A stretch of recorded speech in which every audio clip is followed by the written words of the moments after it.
Em mais uma edição do nosso Conversando com os Espíritas, a gente recebe a Magda Abreu, que ela é diretora da União Espírita Mineira, especializada na área de estudo do Evangelho de Jesus. Magda, muito obrigado pela sua presença aqui com a gente. Nós gostaríamos que você contasse, então, e respondesse a nossa tradicional pergunta, que inicia sempre as nossas conversas, que é como você se tornou espírita, né? Conta pra gente um pouquinho como foi a sua chegada ao espiritismo. Ok.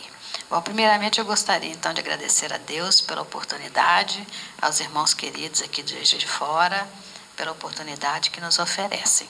A nossa trajetória, na realidade, é muito simples. Nós nascemos em berço espírita, então tivemos a alegria de sempre estar em contato com a doutrina espírita e com o Evangelho de Jesus.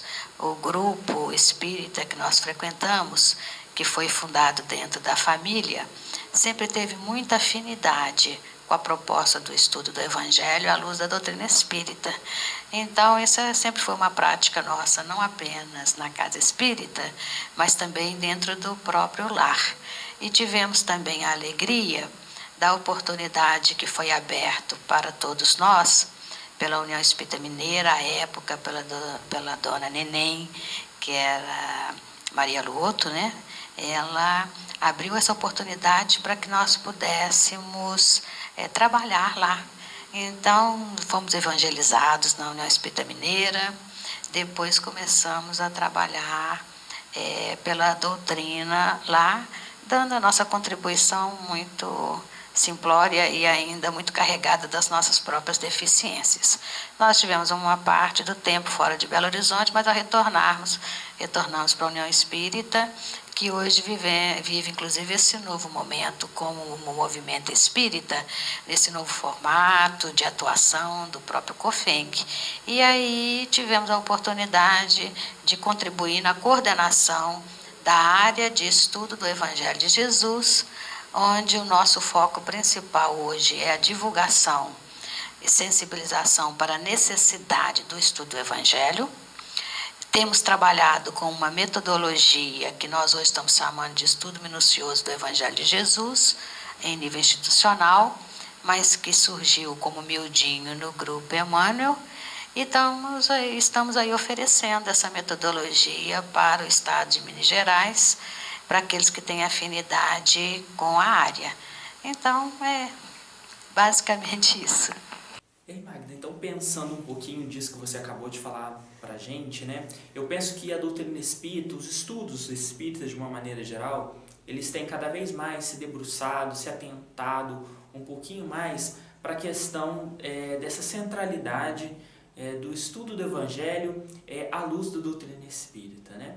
Então, de acordo com os seus estudos, com o que você tem visto e conversado de uma maneira geral no movimento espírita, gostaria que você comentasse para a gente sobre quais seriam os ensinamentos, ou, enfim, de uma maneira bem genérica, o que nós espíritas precisamos fazer para ter, de fato, uma vivência evangélica, ou seja, a gente vivenciar o Evangelho de Jesus em nossos dias. Ok. Bom, na realidade, nós vamos observar o seguinte: a doutrina espírita é o Evangelho redivivo. A doutrina espírita, na nossa pequena forma de entender, ela não sobrevive sem o Evangelho. Ela vem como uma promessa do Cristo, do Consolador prometido. Então, ela é essencialmente um projeto de Jesus. E já era realmente o momento de nós, atingindo a maturidade da doutrina espírita, não pelo conteúdo doutrinário em si, mas por nós espíritas envolvidos na doutrina, que o Evangelho começasse de forma mais ostensiva a ser o centro das nossas preocupações. Nós vamos observar que a doutrina espírita passou pelas fases. No início eram os fenômenos para poder chamar a atenção da gente de forma ostensiva para a vivência no mundo espiritual de onde nós viemos. Depois, a consolidação dos seus processos filosóficos, da questão da prática ostensiva, da caridade, no campo da assistência material, agora chega um momento em que, em razão da própria transição mais profunda do mundo de regeneração que se aproxima, que a gente comece a voltar para o próprio interior e trabalhar a reforma íntima. E sob esse aspecto, vale a gente destacar que o estudo do Evangelho, à luz da doutrina espírita, objetiva a transformação de cada um de nós. Ele não pode ser mais um estudo em que a gente se prenda a fatos históricos, a questões teológicas, a mesmo entendimento das questões culturais da época de Jesus. Esses são, digamos assim, elementos didáticos para nos ajudar a entender as escolhas do mestre. Mas hoje, a doutrina espírita, com a realidade da imortalidade da alma, é que deve trazer para nós os elementos para que entendamos Jesus na nossa intimidade. Alcione, no livro Renúncia, ditado por Emmanuel através da psicografia de Chico Xavier, deixa isso muito claro. A mensagem de Jesus precisa ser conhecida, meditada, sentida e vivida. Conhecer, a gente até pode dizer que conhece um pouco. Meditar, nós temos até pensado no assunto, mas ainda falta concretizar o sentir e, acima de tudo, o viver a mensagem de Jesus. Nós entendemos que nós estamos nessa fase, então não é uma questão de grandes movimentos ou de quantidade de convencimento, é uma questão realmente da qualidade dessa doutrina penetrando na nossa intimidade e com o Evangelho de Jesus se projetando no campo do verdadeiro amai-vos como eu vos amei. Falando então da sua especialidade, Magda, né, que é de fato então essa sua trajetória no estudo do Evangelho de Jesus, gostaria que você comentasse um pouquinho sobre que caminhos ou de que maneira nós espíritas precisamos ter em relação a esses ensinamentos, né? Porque é certo que o Evangelho ele já tem mais de 2000 anos, né? Que ele está sobrevivendo e resistindo a todas as dificuldades que ele vai enfrentando ao longo da sua história. Mas qual que vai ser o diferencial, ou de que maneira nós espíritas vamos precisar ter uma visão que de alguma maneira tem que se diferenciar e ao mesmo tempo acrescentar a esses ensinamentos que já estão aí e até mesmo são temas e pautas de outras religiões? Na realidade, todo o material de Jesus, ele é fundamental para que a gente possa entender essa vivência. Porque nós temos que viver como Jesus viveu, né? É lógico que é um espírito de grande envergadura e nós não temos a expectativa de termos ainda condições de nos projetarmos nas suas ações em plenitude.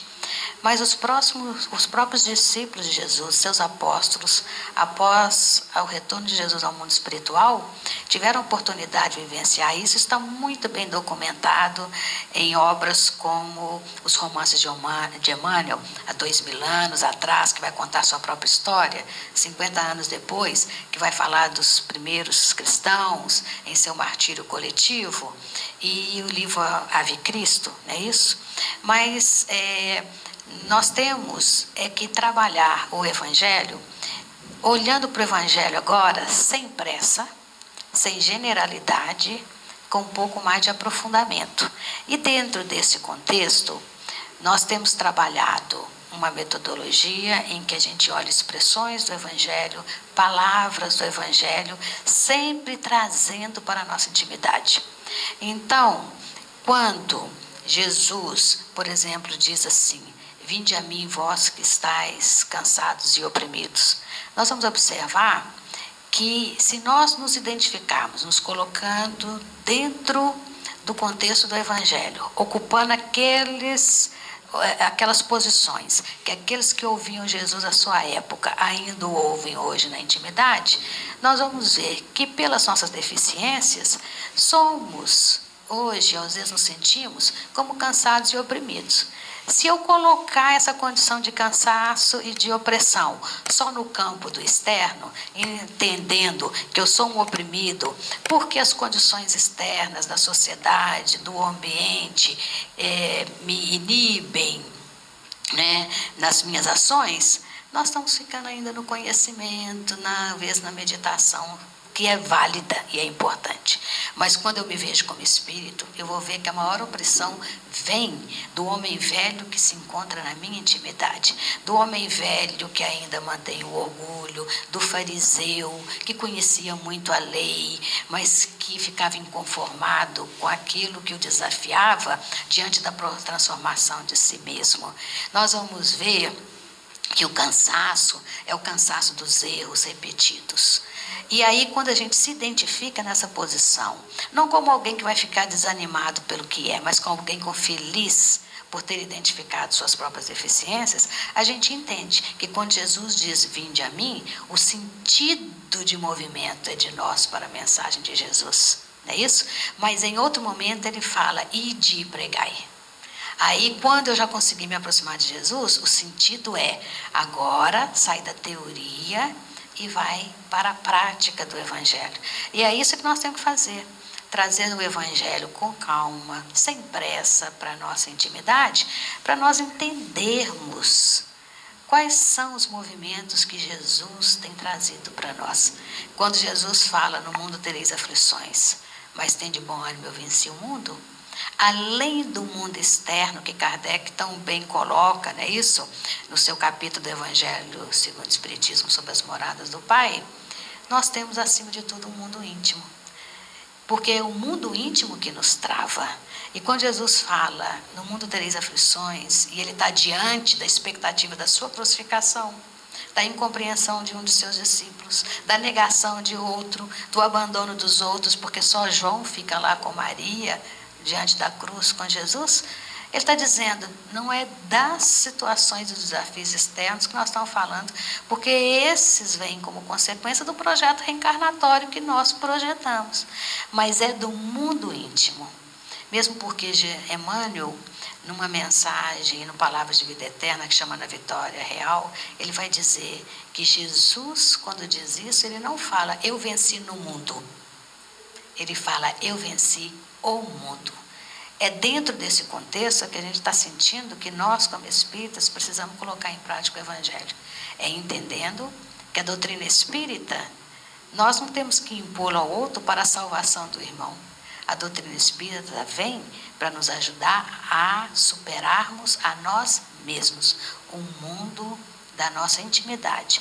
Então, é através dessa superação que eu vou ser alguém que compreende mais o outro na família, que entende mais as dificuldades coletivas que estão ocorrendo e temos calma diante delas, o que não significa que estejamos nos entregando como cúmplices dos processos. É que nós vamos ver da calma e da tranquilidade dentro da própria casa espírita na convivência com os outros, mesmo porque nós temos que superar as condições de poder, as condições do domínio, que às vezes, muitas vezes, nós vivenciamos em existências passadas, e hoje assumir a liderança da simplicidade. Simplicidade em tudo que nós fazemos, entendendo que tudo que nós fazemos não é nosso, é o patrimônio da espiritualidade, nos dando a oportunidade de servir em favor nosso, mais do que na salvação do outro. Nós estamos contribuindo com o outro, mas isso é oportunidade de trabalho.